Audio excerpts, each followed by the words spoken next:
د پنجشنبې د ورځې لنډ او مهم خبرونه. د ریاست الوزرا اداري مرستیال مولوي عبدالسلام حنفي اسلامي امارت خلکو ته د خدمتونو برابرول خپلې بنسټیزې ژمنتیاوې او ویاړ بولي. د ریاست الوزرا اقتصادي مرستیال په یو خبرپاڼه کې ویلي چې د پانګونې بین الوزارتي کمیټې په نوبتي غونډه کې کابل ښار کې د اطلاعات او کلتور وزارت په ځمکه باندې د یو سوداګریز مارکیټ د جوړولو طرحه تایید او د منظورۍ لپاره اقتصادي کمیسیون ته وړاندې شوه.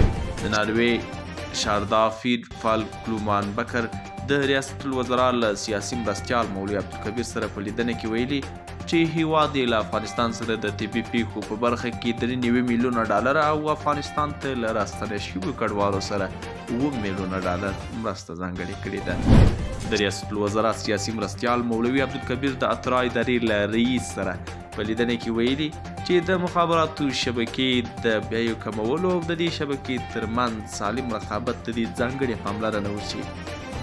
د مولوي امیر خان متقي د قرغیزستان د سوداګرۍ وزیر لیدنه د قرغیزستان له لارې افغان سوداګرو ته د اسانتیاوو په برابرولو ټینګار شوی. د کانونو او پټرولیم وزارت سرپرست شهاب الدین دلاور له چینایي روسیې او افغان سوداګرو سره په لیدنه کې په هیواد کې د کانونو په برخه کې د پانګونې په اړه خبرې کړې دي. د صنعت او سوداګرۍ وزارت په یو خبرپاڼه کې ویلي چې دغه وزارت د سرپرست په مشرۍ افغان پلاوي په کابل کې د قرغیزستان له پلاوي سره لیدلي او پر 2 اړخیزو سوداګریزو او ټرانزیټي اړیکو یې خبرې کړې دي.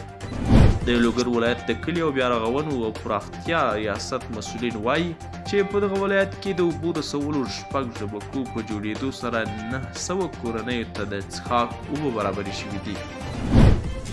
د افغانستان ملي راډیو تلویزیون کار اهل کار ته د سپارلو په موخه د یاد ریاست 80 خالي بستونو لپاره 300 کسانو څخه ازموینه واخیسته.